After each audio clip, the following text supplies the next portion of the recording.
Bueno, hola, buenas tardes. Bueno, este es un ciclo de conferencias muy breves que empezó el otro día y que continuamos hoy con una idea pues un poco particular. Normalmente ahora hay muchas charlas de este tipo muy breves, de 10-15 minutos, en las que alguien cuenta algo y luego pues ya hay turno de preguntas y demás, ¿no? Nos parece un formato muy adecuado para introducir algunas cuestiones de ciencia y tecnología y también que son interesantes para ver cómo se puede comunicar la ciencia y la tecnología, ¿no? Y muchas veces lo que pasa es que siempre tenemos como referente a el mundo anglosajón, ¿no? Parece que el mundo anglosajón son los que lo hacen todo perfectamente, a quien tenemos que copiar para todo, y nuestra idea ha sido decir, bueno, vamos a hacer lo mismo, vamos a hablar de ciencia y de tecnología, pero con gente de Iberoamérica. Entonces hemos aprovechado que aquí en Salamanca tenemos muy buenas relaciones con los científicos de Iberoamérica y muchos de ellos trabajan desde hace años aquí en la Universidad de Salamanca con grupos de investigación pues bastante consolidados e importantes. Entonces nuestra propuesta era pues eso, abrir una ventana a la gente que hace ciencia también en Iberoamérica, cosa que incluye también España y Portugal, como sabéis, como concepto, ¿no? Entonces, hoy en particular, pues vamos a hablar de dos temas muy diferentes. Es de Colombia y también lleva bastante tiempo trabajando aquí con el grupo de oceanografía oceánica de la Universidad de Salamanca. A mucha gente le sorprende que aquí en Salamanca tenemos un grupo de investigación que se dedica a investigar los océanos, ¿no? Pues sí, aquí en el interior también tenemos un grupo de investigación que se dedica a estas cosas.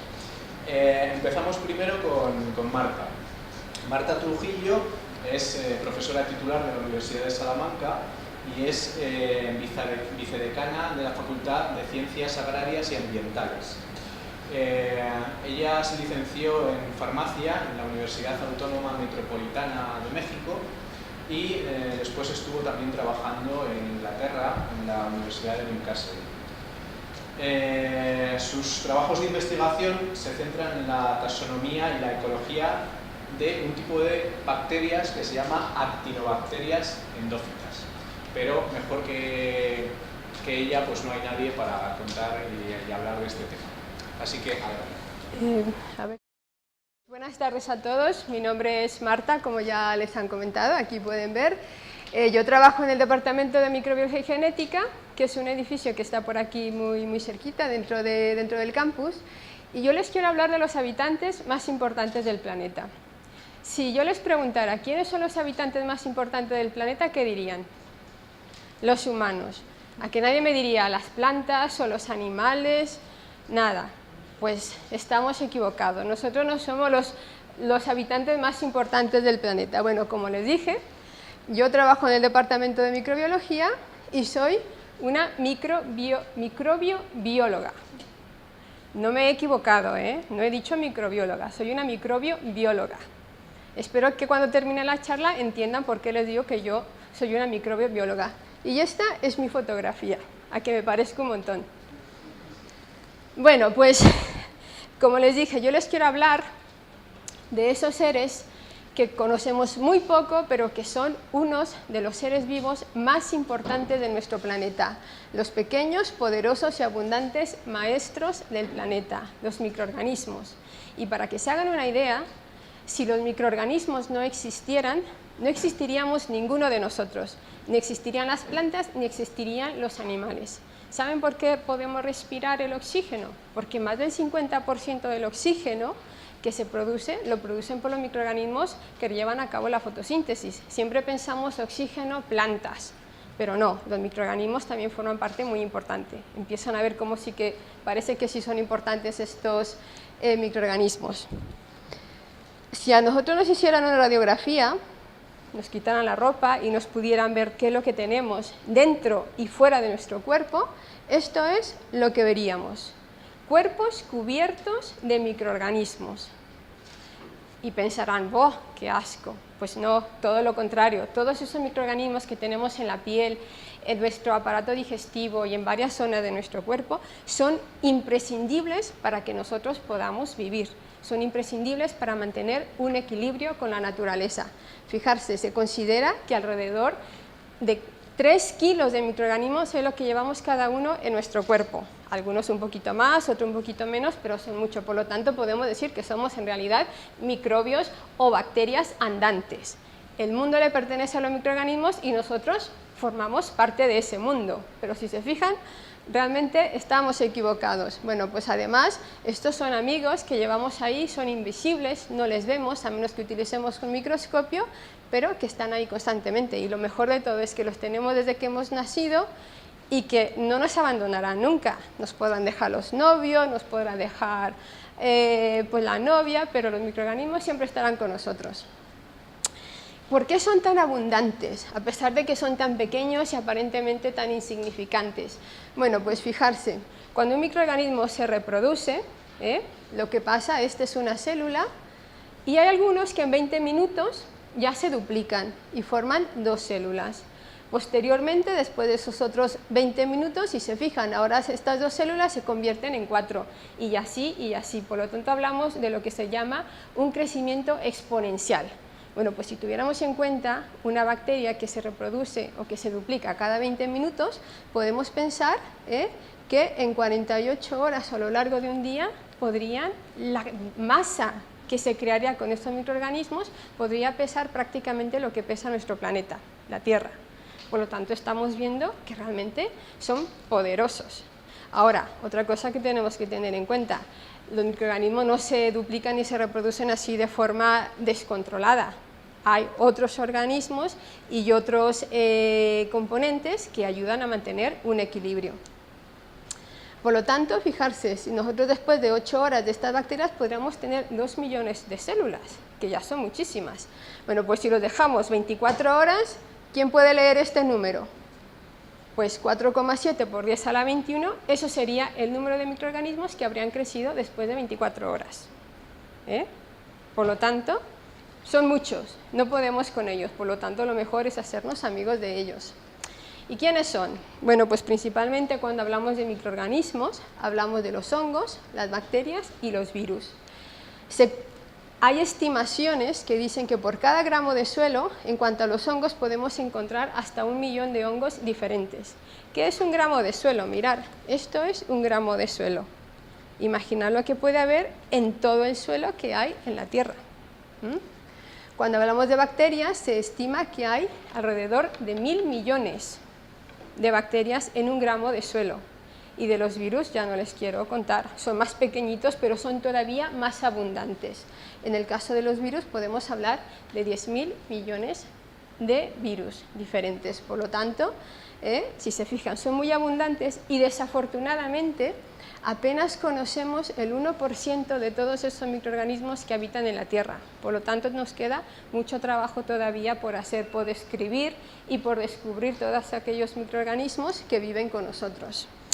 Los microorganismos están por todos lados, están en el suelo, están en los mares, están en los lagos, están en el interior de las plantas, en el exterior de las plantas, en nosotros mismos, pero una cosa muy peculiar también de los microorganismos es que estos son capaces de vivir en lo que denominamos ambientes extremos, en esos ambientes que por ejemplo los seres humanos u otros animales eucariotas serían incapaces de vivir. ¿Con esto qué quiere decir? Que hay microorganismos cuya temperatura óptima de crecimiento son 100 grados centígrados o 110 grados centígrados. Hoy hace 32 grados y ya nos estamos aquí todos un poco muriendo de calor. ¿Qué pasa cuando hace frío? Mucho frío, nos tenemos que abrigar. Bueno, pues hay microorganismos que son capaces de vivir a menos 20 grados centígrados. Por lo tanto, si se fijan, cuando hablamos de ambientes extremos, solo ellos son capaces de ocupar algunos de estos ambientes inhóspitos. Por ejemplo, crecer a un pH prácticamente de 0, esto es cuando hay una gran concentración de ácidos, o en ambientes muy contaminados por metales pesados, como por ejemplo el lago Mono en California, donde hay unas concentraciones muy altas de arsénico. Nosotros bebemos un poco de ese agua, nos moriríamos, pero hay microorganismos que viven, y viven perfectamente. ¿Para qué nos sirven los microorganismos si son tan abundantes?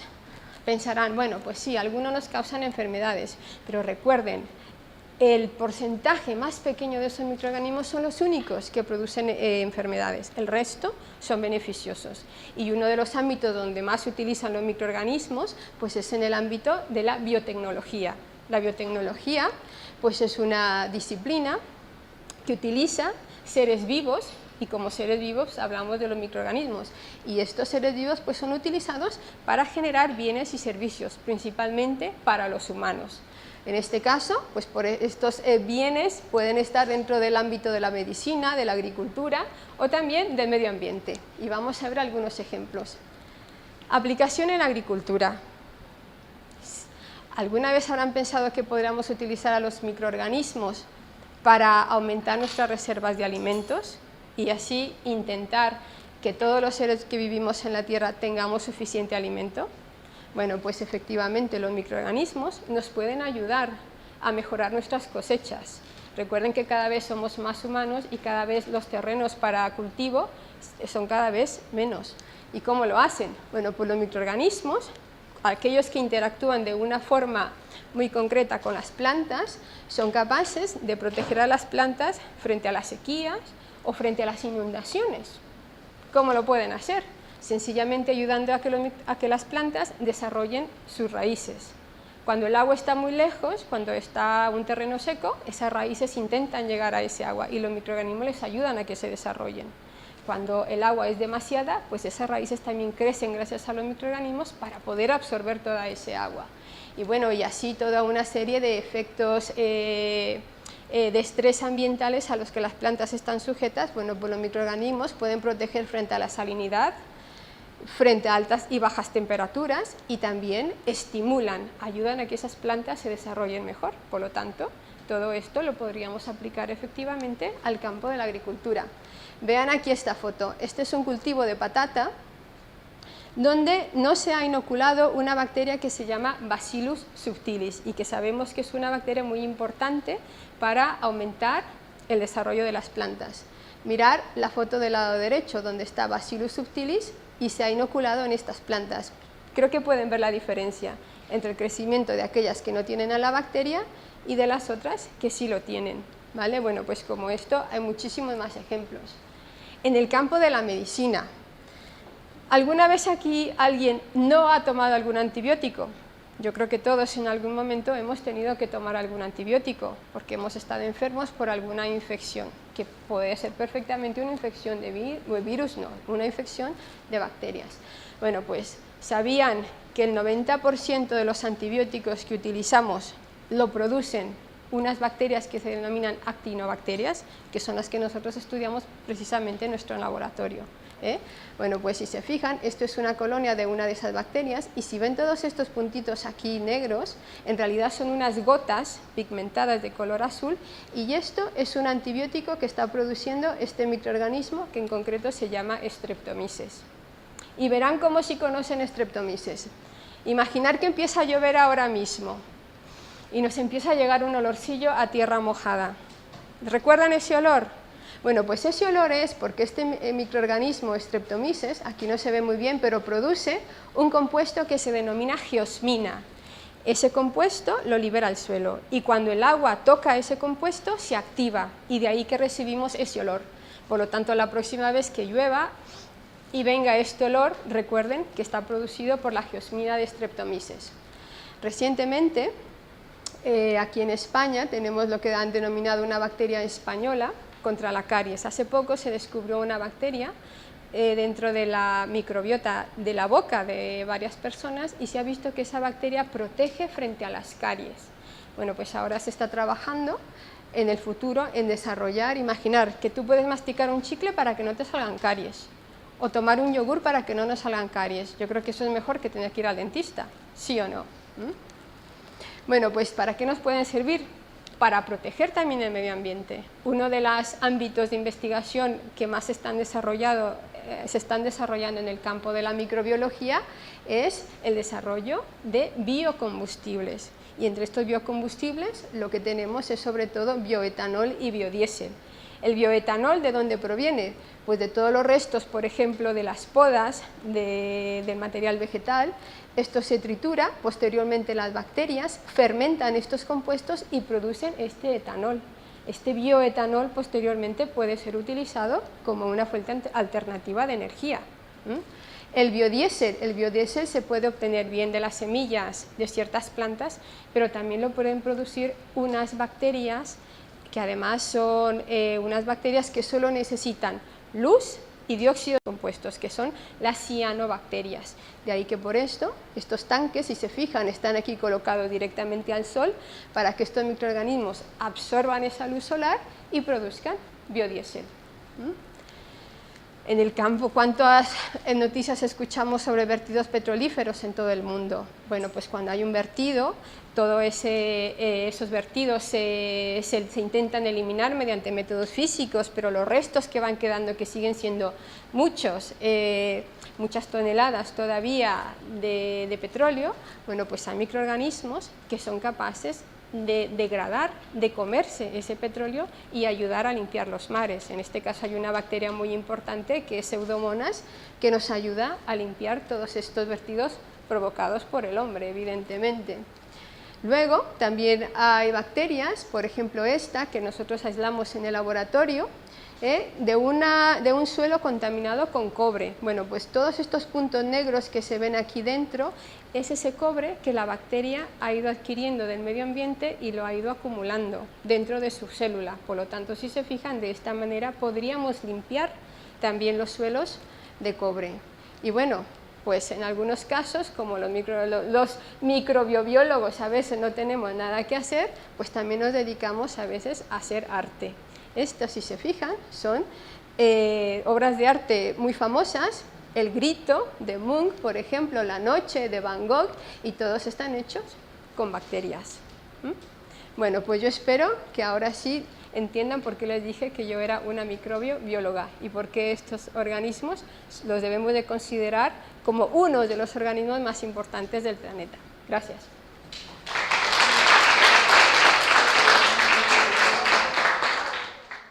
Que hay microorganismos que están por ahí y que ni siquiera recordamos que están ni para qué nos son útiles. Nosotros aquí trabajamos con micropaleontología de organismos como son los foraminíferos, como son las diatomeas y los nanofósiles calcáreos. Estos son esquemas de foraminíferos, radiolarios, hay diferentes tipos de organismos que habitan los océanos y que son de tamaños micrométricos. En mi caso yo trabajo con cocolitos y nanofósiles calcáreos. ¿Qué son estos organismos? Pues estos son el producto de la secreción de un alga unicelular que es capaz de generar placas de carbonato de calcio y forma un exoesqueleto alrededor de la célula. Cuando estos cocolitos hacen parte del registro fósil, les llamamos nanofósiles calcáreos. Los tamaños son en general inferiores a 30 milésimas de milímetro y los tenemos que estudiar bajo microscopio. Por eso podemos hacerlo desde Salamanca. Aquí les voy a mostrar cómo la célula es capaz de generar el exoesqueleto de carbonato de calcio. Este es un video en tiempo real, que creo está un poco acelerado, pero esta es la forma en que la celulita es capaz de generar estas placas de carbonato de calcio y se va recubriendo toda el área alrededor.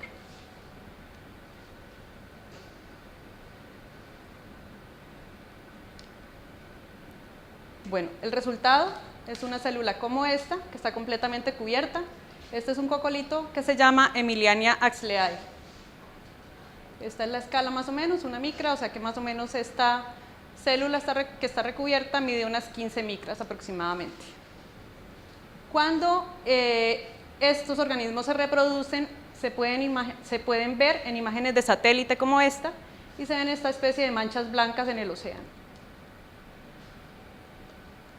Luego, cuando la célula muere, estas plaquitas se desprenden de la célula y hacen parte de los fondos marinos.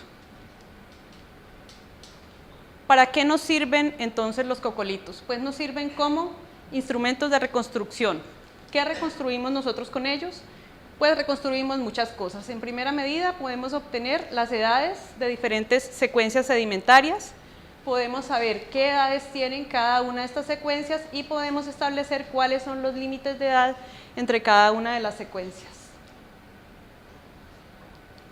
Aquí, por ejemplo, podemos saber entonces cuáles son los límites de edad de diferentes secuencias y por eso son útiles en la industria del petróleo.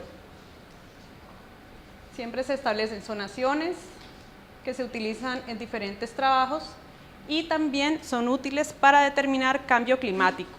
¿Cómo trabajamos con esto? Pues hay un barco que se llama el JOIDES Resolution que perfora los fondos oceánicos y pertenece al IODP. Con este barco se recuperan secuencias sedimentarias de los fondos oceánicos y nos permite reconocer cuáles son los primeros o últimos registros de diferentes géneros y especies. Esto es lo que podemos observar bajo microscopio electrónico, diferentes especies, y cada una nos cuenta algo de la ecología, algo de la situación en la que se encontraba el océano cuando estas células estaban vivas. Estos son diferentes especies y cada una nos va contando una historia. En mi caso, yo trabajo el periodo comprendido entre 4 y 2 millones de años, cuando Centroamérica no existía. Es decir, este era un continente que estaba sumergido y existía una comunicación oceánica entre el Océano Pacífico y con el Océano Atlántico. La circulación oceánica, al emerger Centroamérica, por supuesto que se vio afectada, hay un cambio de las corrientes y queremos evaluar cómo respondieron estas especies a esos cambios que se generaron. Se sabe que a partir del cierre de Centroamérica se intensificaron las glaciaciones del hemisferio norte y por eso existe el hielo en el Ártico. En mi caso, trabajo con 2 perforaciones, una en el Caribe, otra en el Pacífico, para evaluar, como les digo, cuál es la respuesta de los organismos ante el cambio de las corrientes oceánicas en ese periodo. Obtenemos una serie de curvas de abundancia que comparamos con curvas isotópicas que nos permiten establecer edades y respuestas de las diferentes especies. Asimismo, podemos evaluar, por ejemplo, el efecto del choque de meteoritos y cómo responden las especies ante estos grandes cambios que se generan, por ejemplo, lo que ocurrió en el Cretácico, cuando se extinguieron los dinosaurios, que no fueron las únicas especies extintas. También estos microorganismos muy pequeños, antes eran muy diversos y luego la diversidad cambió y bajó notoriamente. Igual, choques de otro tipo de meteoritos que afectaron, por ejemplo, el Pacífico Sur, donde se ve también cómo responden los organismos ante el choque. Si bien es cierto, aquí se muestra un pico donde son abundantes las especies que responden a muy bajos contenidos de nutrientes, luego estas abundancias caen drásticamente. También podemos evaluar acidificación oceánica gracias a la respuesta de las placas de carbonato de calcio a altas concentraciones de dióxido de carbono. Y también podemos ver efectos de fenómenos climáticos como el Niño. ¿Cómo responden estas especies? Pues ellas, como responden a la productividad y a la temperatura, nos van mostrando cuáles se vuelven abundantes o menos abundantes dependiendo de la profundidad a la que se encuentren las aguas más cálidas o las aguas más frías. Entonces, aquí, por ejemplo, cuando estamos en un periodo normal, hay muchísimos nutrientes en esta zona.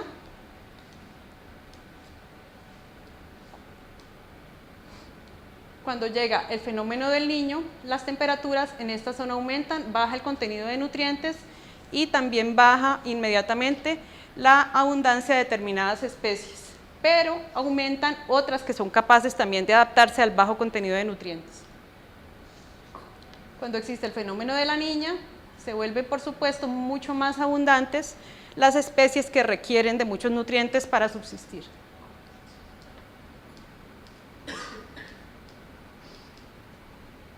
Y así como las grandes especies responden al fenómeno del Niño, por ejemplo, los tiburones llegan siempre a zonas de la costa cuando disminuyen los nutrientes cerca a la costa porque se acaban los peces pequeños, se acaba el alimento mar afuera y los tiburones se vienen hacia la costa buscando los peces que ya no encuentran costa afuera. Por eso en el fenómeno del Niño generalmente se encuentran poco de peces más grandes cerca de la costa.